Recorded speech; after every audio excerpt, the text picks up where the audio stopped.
Hey, costume nerds. It's me, Spencer Williams, co-host and producer of the Art of Costume podcast. Before we get started with today's episode, I had to share an exciting update with you all, especially those who will be attending San Diego Comic-Con in July 2024. This year, we are partnering with the Costume Designers Guild Local 892, who will be hosting 3 panels at San Diego Comic-Con. These panels will celebrate costume designers and showcase behind-the-scenes talent from your favorite franchises, including The Hunger Games, Orville, Atlas, Avengers Infinity War, The Mandalorian, The Last of Us, The Fall Guy, The Boys, and more. I am thrilled to announce that on Thursday, July 25th, I will be moderating The Secret to the Hunger Games, The Ballad of Songbirds and Snakes costumes panel featuring our friend, costume designer Trish Somerville and her incredible crew. Then on Friday, July 26th, don't miss the Behind the Futuristic Costumes of Netflix's Atlas panel with Emmy-winning costume designer Daniel Orlandi and his team, moderated by assistant costume designer Ivy Heather Fade. Finally, on Saturday, July 27th, join us for the Ordinary People, Extraordinary Characters panel, moderated by Philip Boutte, featuring Emmy-winning costume designer Cynthia Summers and assistant costume designer Kelsey Chobotar from The Last of Us Season 1. Emmy-nominated costume designer Sarah Evelyn and assistant costume designer Annie Loper from The Fall Guy, costume designer Wendy Chuck from Twilight and the upcoming live-action Lilo and Stitch, and costume concept artist Gina Di Domenico from The Boys. Keep up with the San Diego Comic-Con schedule online, and I can't wait to see you there.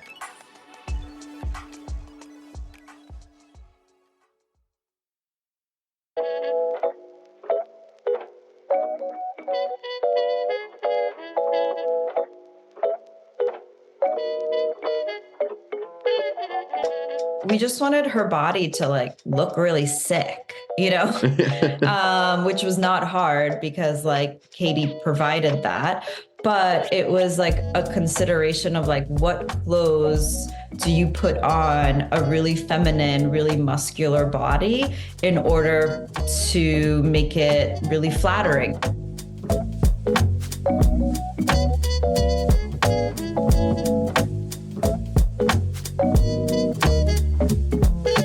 Hello and welcome to the Art of Costume podcast. I am your host, Spencer Williams, and thank you so much for joining me for another bonus episode. What's going on, costume nerds? I'm so excited to talk with you all when this episode comes out. I will be on the road on the way to San Diego Comic-Con.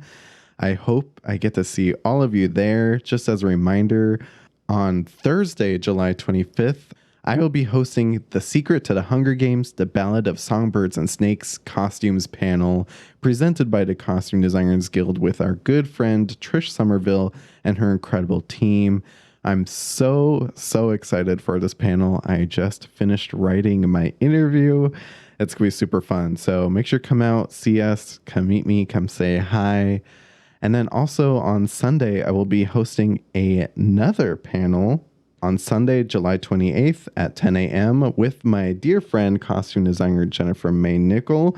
That panel is called From Screen to Cosplay, Making Your Favorite Cosplay with Accuracy. So we're going to be talking about being inspired by film and television costuming and what tips and tricks cosplayers or creatives might need to bring some of those looks you see on screen to life. We have a great panel lined up with some really great guests, so I hope you'll come out and meet me that day too if you miss out on Thursday. So it's going to be a lot of fun.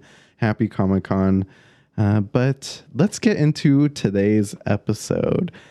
Today we are talking about Love Lies Bleeding, one of my favorite films of this year, starring Kristen, Stewart, and Katy O'Brien, which is now streaming on Max. And let's get into it. I'll start us off with a summary. Lou is a reclusive gym manager who falls hard for Jackie, an ambitious bodybuilder who's heading to Las Vegas to pursue her dream. Their love soon leads to violence as they get pulled deep into the web of Lou's criminal family. And that is Love Lies Bleeding. Let's go behind the costumes. We have director Rose Glass and costume designer Olga Mill. You know Olga from some of her work, such as First Reformed, Hereditary, which is one of the greatest horror movie films of all time, Never Rarely, Sometimes Always, and most recently, The Greatest Hits, which is on Hulu.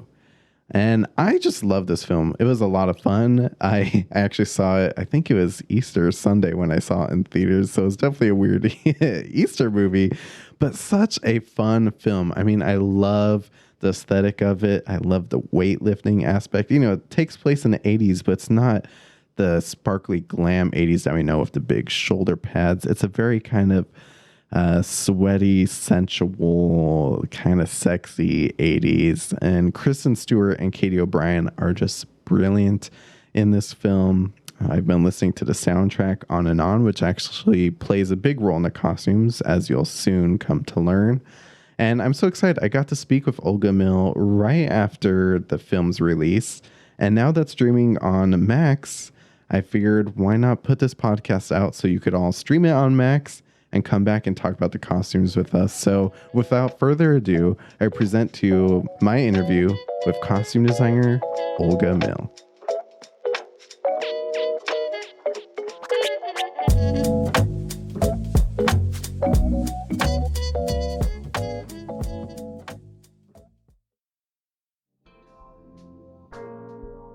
Hi, this is Dan, audio engineer of the podcast, here to let you know that if you wanted to support the show, you can head over to theartofcostume.com/podstore. There you can buy some awesome TeePublic merch with the podcast logo, such as a shirt, coffee mug, stickers, and of course, a baby onesie.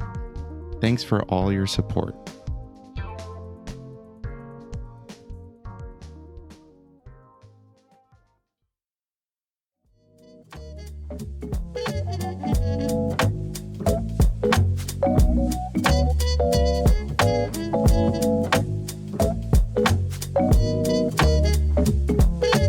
I am so happy to welcome my friend, costume designer for Love Lies Bleeding, Olga Mill. Hey, Olga, how are you?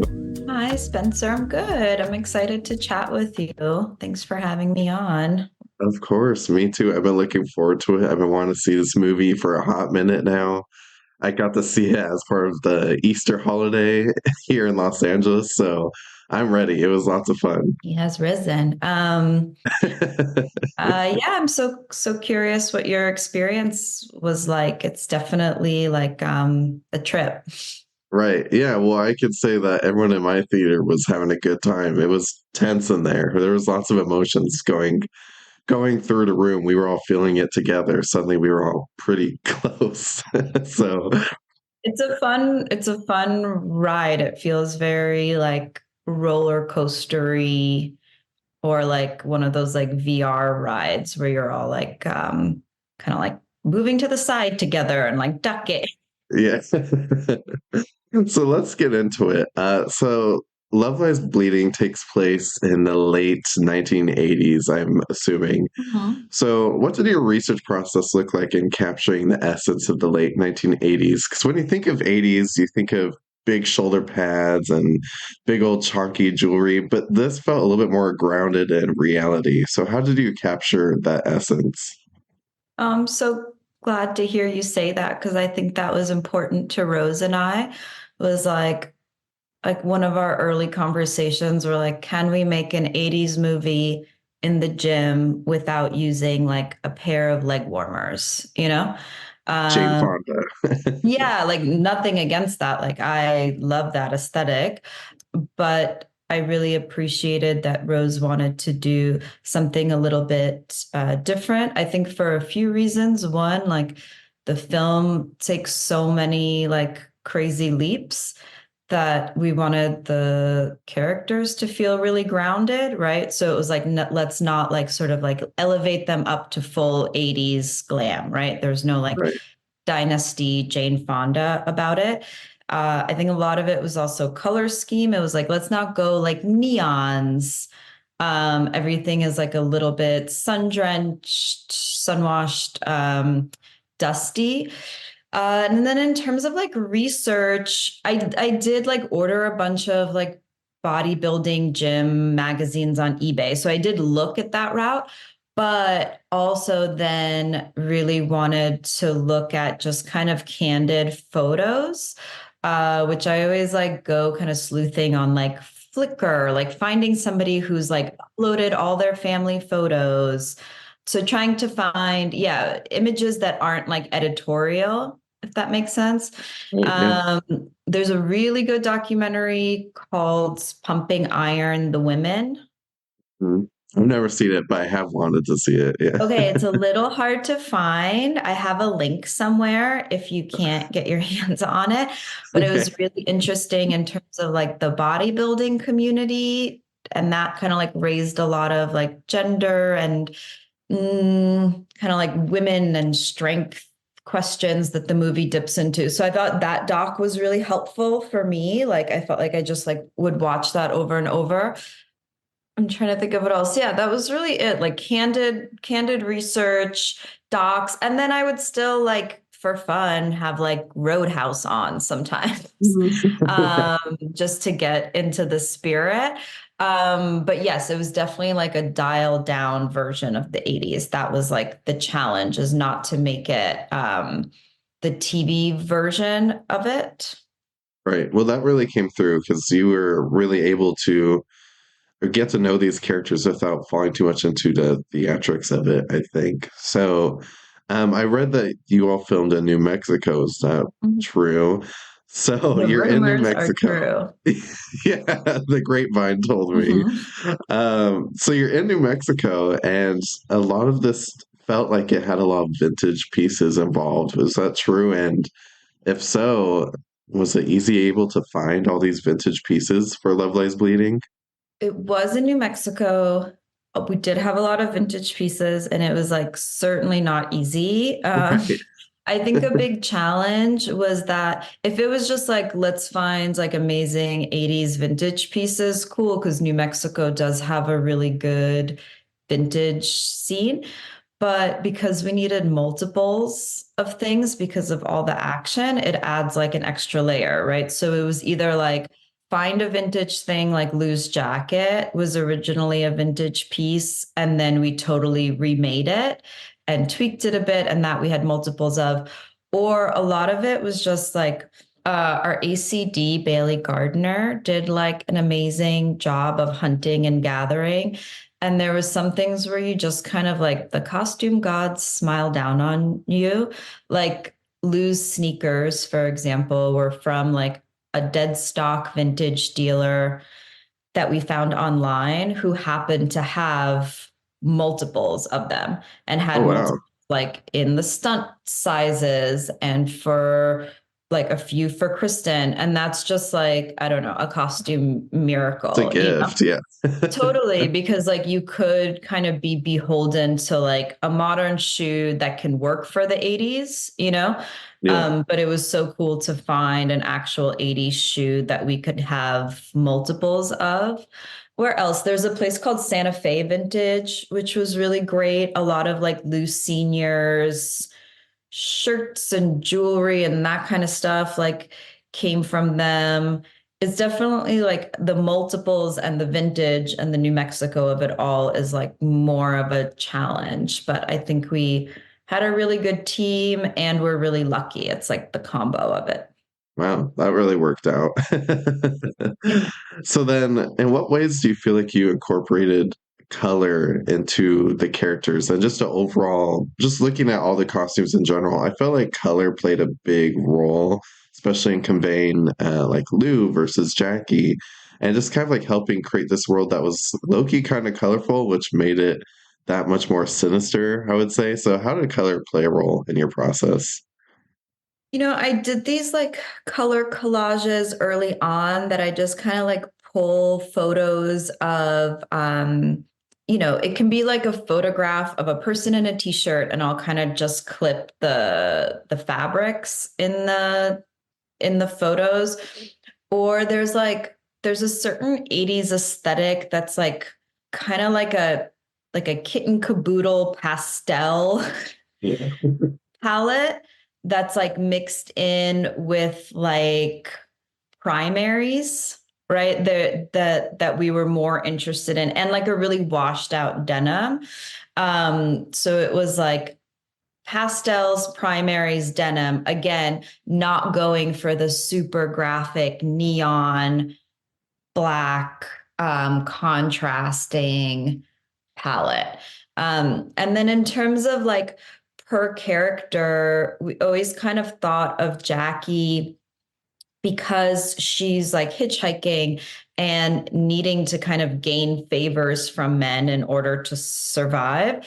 There is like more of a traditionally sexy femme thing going on Yeah. with her. Also, it's just like was so fun to put a really muscular body with a really like feminine aesthetic. Yeah.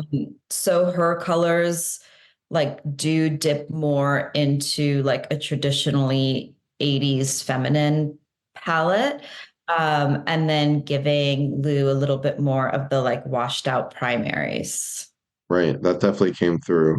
So then let's dive into each of these characters in terms of their costumes. The story of Love Lies Bleeding, I would say, is mostly told from Lou's point of view. And in terms of Lou, she's a bit more guarded and just a hard worker and not, just not someone who you could easily walk up to and have a conversation with, very guarded. So how does that come through in her costume in terms of compared to everyone else? We thought about Lou like in a very kind of practical way, right? Like Yeah. a part of it was like she is a queer character in this small town. I loved that in the script, that's not like what the issue is, you know? Hmm. She just Right. is. But we thought about like Just trying she's to never, get by. yeah, she's just a person trying to get by. But like she is living in this town. She doesn't really leave, but she like what are her influences? Kind of like what music is she listening to?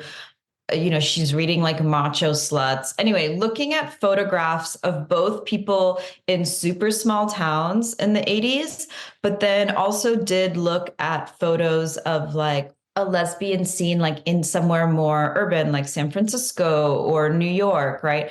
Thinking that, like, yeah, Lou's not like hanging out in those places, but there's like something slightly aspirationally Right. like there's an aspiration about it, right? So Yeah. there's that. There's also like, I don't know, I imagine her to actually be kind of sentimental with clothing, like having not a big closet, but the pieces that she has are super worn in and she's going to wear something until it totally dies out. There's like a little bit with like the jacket and the jeans, like everything is like a little bit, I don't know, exoskeleton, like armory in the beginning. And then it's like more exposed towards the end. That was kind of like the, I don't know, analytical through line. But then so much of it is like, honestly, I can come into it, Rose and Kristen, we could all have like sort of intellectual idea of it. And then once you like actually start the fitting process, I feel like there's like a certain element of it that's like, I like to leave room for myself and for everyone else. That's like, I don't know why this works, but it does, you know? And that's like, okie dokie, that's Yeah. fine. I love all that, especially the idea of her like kind of being aspirational in a sense of like, sure, she could fit in all these other places. She just can't get there because of obviously everything that's going on and where she's at. But Jackie, unlike Lou, I would say it's, we talked about her being colorful, but she's also energetic, definitely aspirational, and she is traveling. So she is a little bit more cultured in the sense that she's kind of hopping all over the place and, while she's hitchhiking. So, how would you say all this plays into Jackie's costumes? We like thought about her like, okay, she has like, again, there's always this sort of like mix between like practicalness, right? Of like, she only has one duffel bag. So it's like, how much is Mhm. in there? But then at the same time, like, you can suspend disbelief and like, what do you need to tell the story, you know? So for Jackie, it was like always super mindful of she doesn't have a lot of stuff. Her life is like not easy, you know? She's like, we meet her and she's like having sex in like a parking lot and then she's like doing pull-ups under a bridge, you know? Right. But she again, she has to like present in a way that's like appealing to men in order to survive in a way. That was a consideration, and she's training. There's also like we just wanted her body to like look really sick, Yeah. which was not hard because like Katy provided that. But it was like a consideration of like what clothes do you put on a really feminine, really muscular body in order to make it really flattering, in order to serve it. It's a different like puzzle to solve, Right. Yeah. so that was always like a thing of like, and it took a few fittings of like, okay, like what exactly is the height of the shorts in the inseam versus the outseam in order to like make your legs look like really killer. Right. And then, so was Katie training throughout the film? So, like, were those fittings constantly happening? I'm assuming. Totally. Yeah. Which was really like, it was interesting, like looking back at like our first, we did like a prelim early fitting with Katy and with Kristen in LA. And then like we did it Right. again when they got to New Mexico. And we were all like, including with Katy, we were like, oh, this is crazy to see the photos Right. from even like a few weeks, how much it would change. Wow. And then she continued to train like all through filming. So really made a point to like do a lot of like, let's do a check fit in your trailer after you wrap Right. because your body's constantly changing. And like, I don't want those shorts to fit differently a few weeks down the line. So yes, constantly kind of like retweaking it. What a challenge. That's certainly a unique challenge. So I did read in preparing for this that director Rose Glass actually had a playlist for each character. How I love this idea. I've heard some people talk about music being an influence in costume, but this was a direct for you to get the sound and the vibe of the character. So what was that like? It was so helpful. It was amazing. And I like selfishly now just want to ask that of every director because Rose had and Yeet, her partner who also worked on the film, kind of curated these. And there was like one that was kind of like a general vibe playlist for the movie. And then there was ones that were for each character. And it's so good. Like you can put it on in the fitting, you could put it on while you're doing research. Like if I'm out actually shopping, sometimes I find like you get into a kind of role play mentally, Yeah. and you're like, I'm Lou and I'm just at a vintage store. So Right. it's like having that on is so helpful. I also think just like music is so indicative of like Hmm. who a person is, like if you were going on a date or like met a friend and they could be in a black t-shirt, but like if you knew what they were listening to on their headphones as they walked up to meet you, like that tells you so much about who that person is. Right. I also think there's something about music.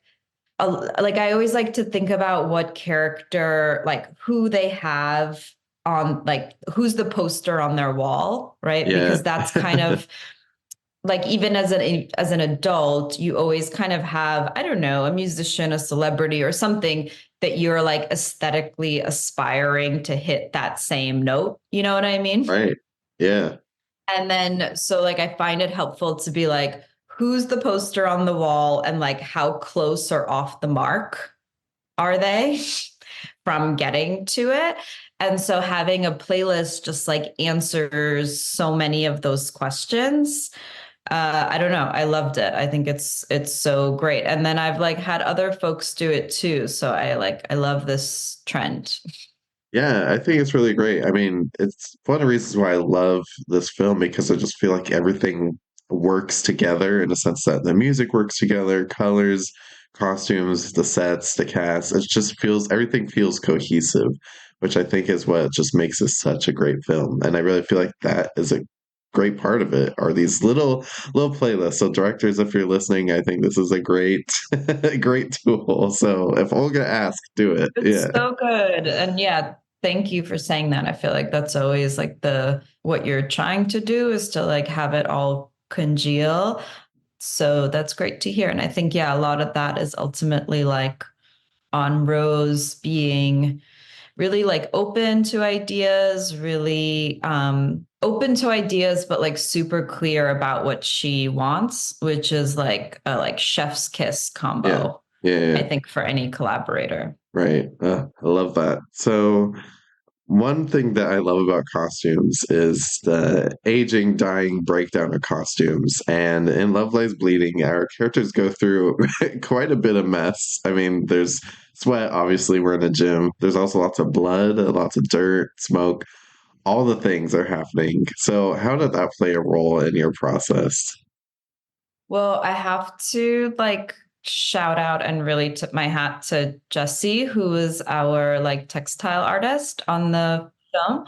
It was also interesting. He was like, oh, I prefer textile artist to ager dyer. And I was like, I've worked as an ager dyer too. And I was like, oh, I thought that's like so interesting. Anyway, Yeah. Jesse was like the best that I've ever worked with. He was so good.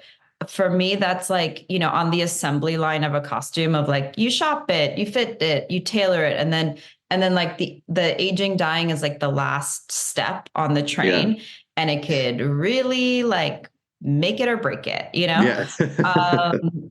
and he was so great on a few levels. Like one, we did a lot of dyeing where like, because the color palette I felt like was so specific and he was so good, I felt like I could give him a Pantone and be like, it's this, but like dialed down a little bit. And he would get it. So one, we custom dyed a lot of things like Lou's Crater Gym t-shirts. Like we had printed, but that red and that turquoise was custom dyed. And then Jackie's like Burning Love t-shirt was custom dyed, a lot of things.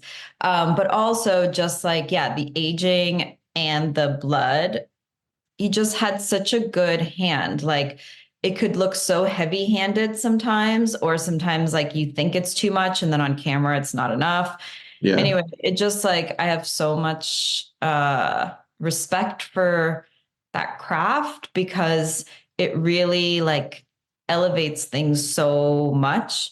And also like our on-set crew was amazing in terms of like just keeping track of all the blood continuity was such a trip, and making like those blood spatters look really amazing, like when Daisy gets shot, the blood spatter on Lou I thought worked so well. And that was Ashley Keel, who was our on set with Kristen. So yeah, it like really takes a village to make somebody look like that's such a good point. Also, is that scene too? Because I mean, I saw the blood go everywhere, and I was just like, "Oh, this is such a mess! Like, it's gonna be such a pain in the ass for everyone on set."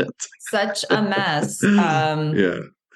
Such a mess, and it's something that's like not my strong suit, Right. like I know if I'm going to do a movie that has like a lot of blood in it, I need a really strong on-set team and a really strong ager dyer to like pull it off, because it's like not helpful. All I can be is like, oh, it doesn't look quite right, but like I can't quite thread the needle on like what it needs.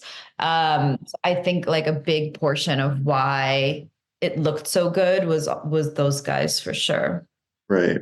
You brought something up. I just wanted to also commend it. The burning love shirt was such a cool moment. I noticed it, and she's like running up the hill, getting ready to, for some action. I saw the burning love shirt. I was like, that's just such a cool moment because she's literally fuming, getting ready to like Hulk out. So I love that shirt. It was so cool. That was such a like Bailey, who's our ACD, and I were like just kind of remembering like what a process that was. Yeah. Because it was definitely influenced by like a lot of sort of like 80s stuff all has so much like graphics on it. Right. But then you run into like the clearance issue of things. So you have to make your own, right? So even like Jackie's striped shorts, and I think she has a sports bra too that has like a sporty logo on it, we made basically just trying to like brand things as much as possible. But the Burning Love one, we like knew we wanted this graphic on it that was based on some research we saw. And then Rose and I had like an ongoing email chain of like really goofy sayings that were sort of like puns on Yeah. muscles and sex. And like, anyway, I should probably find it. There's like some really funny rejects on there. Right. But it was like a process of having this kind of brainstorm of like dumb sayings and then sending them to clearance and seeing what we could use. And Burning Love made the cut. Oh, okay. Love it. Well, I'm glad that happened. Yeah. There's also something we talked about early on was that like whatever clothes Jackie's in that last portion of the movie, she's in it for so long. Yeah. That it was like a really big decision of like, what are Jackie and Lou gonna wear for like 1/3 of the movie at the end? You know? And we talked about like Thelma and Louise too. Yeah. Thelma and Louise actually, I think, was a really good reference because it was super grounded. You know, like they're not wearing anything crazy, but they are like in the same look for so long. And it does become kind of like, I don't know, iconic superhero outfits. Yeah. Even though the actual clothing is all really grounded, basic, nothing crazy, you know? Right. Yeah, I definitely see that.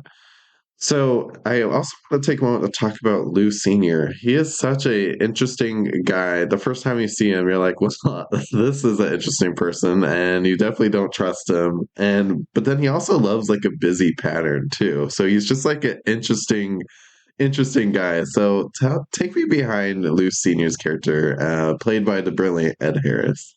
Lou Sr. was like a really interesting like nut to crack, you know, because we did it and his character kind of like evolved a lot as Rose and I were talking about him. But we sort of were imagining him like not wanting him to be sort of an outwardly like bad guy. You know, like he's not like a villain all in black. He's also kind of classy too.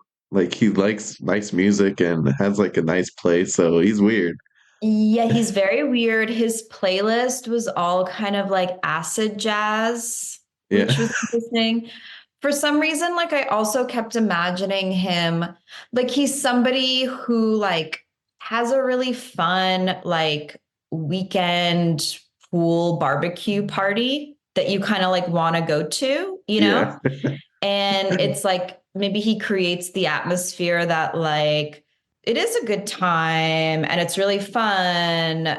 And he's like maybe on the grill, like, and it's all fun until it's not really quickly. Like, you know, those people that feel like a glass of water on the edge of the table. Yeah. And but then there is something still like there has to be something kind of like redeeming or magnetic about him. Like there is something like grandpa's really fun, you Yeah. know?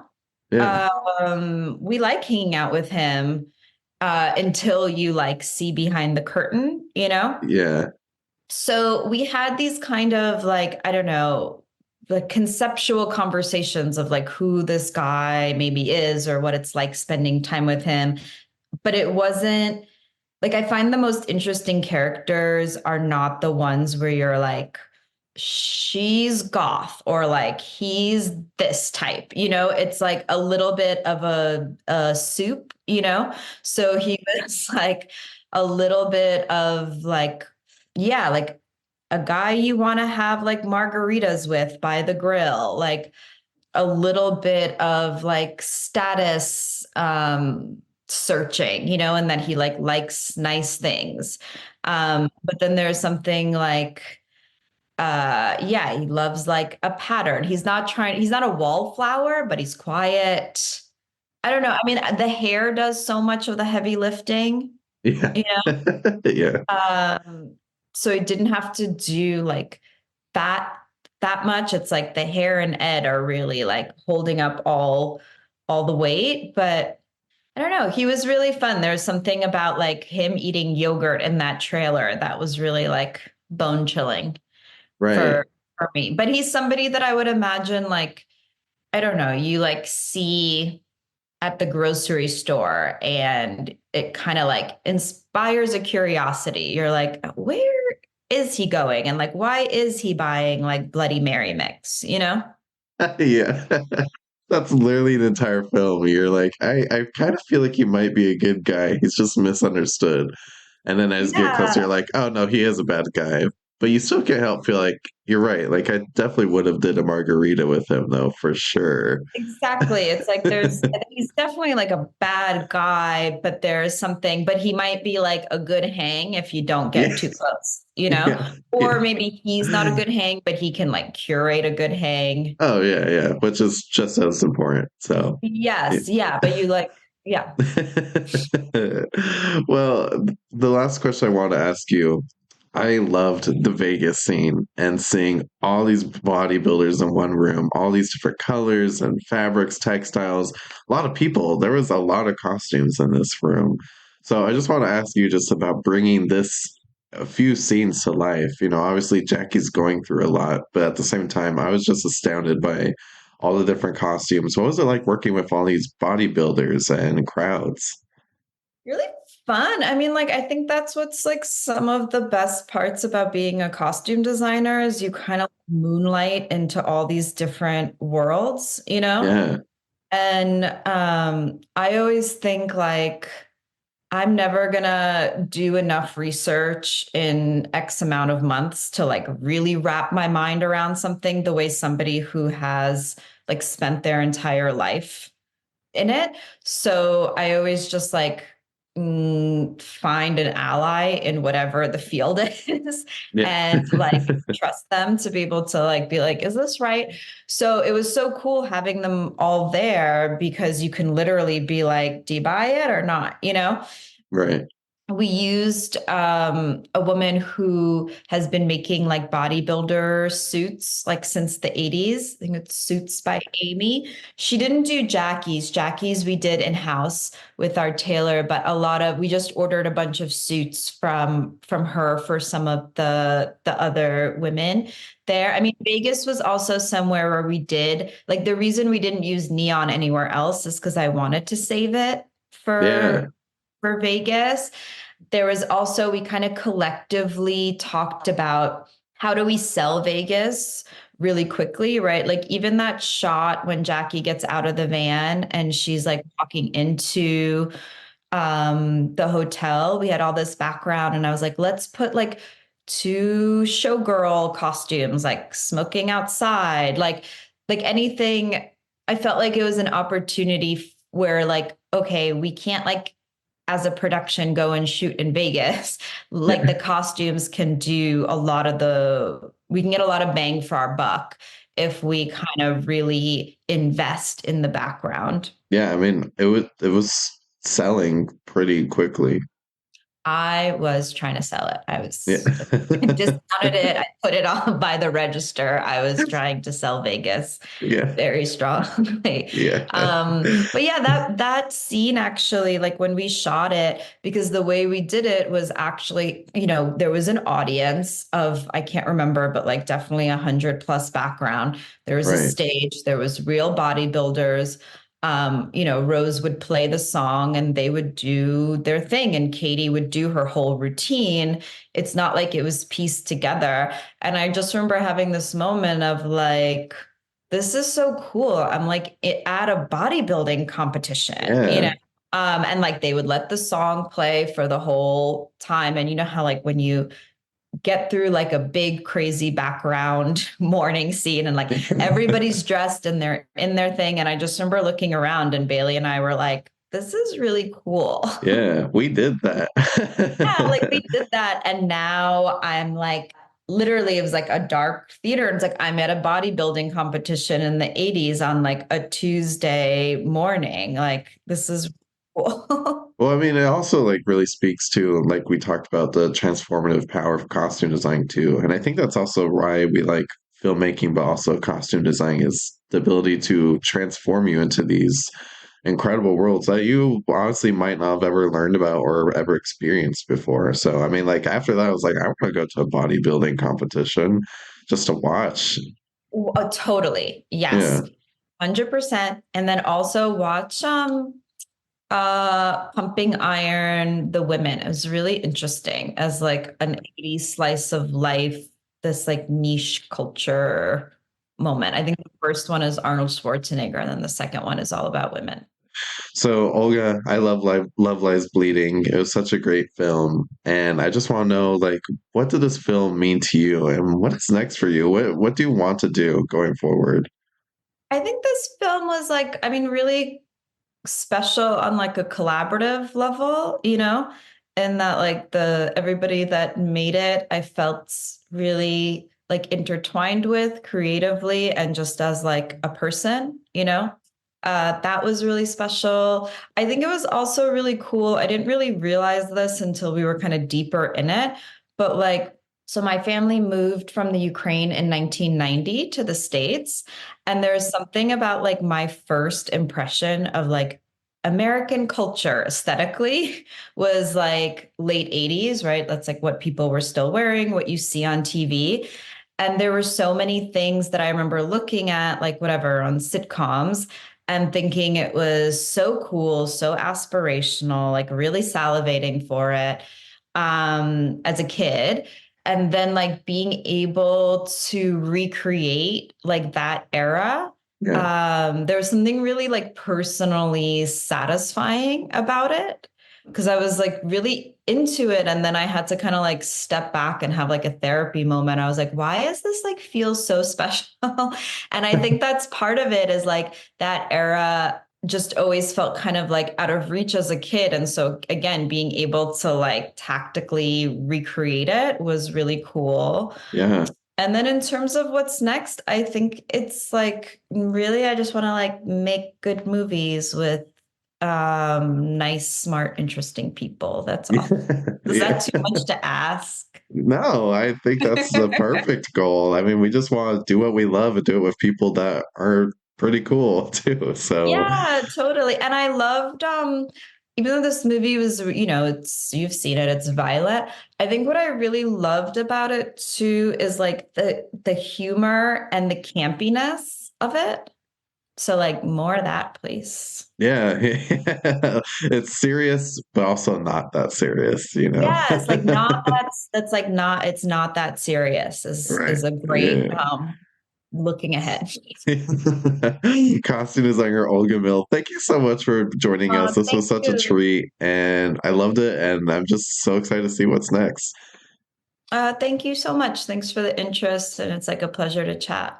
Of course. Oh my gosh, we should have you back for a spooky season so we could talk about Hereditary. That's another Yeah, I'll banger of yours. see you in October. Yeah. Thank you. The Art of Costume podcast is hosted and produced by Elizabeth Joy Glass and Spencer Williams.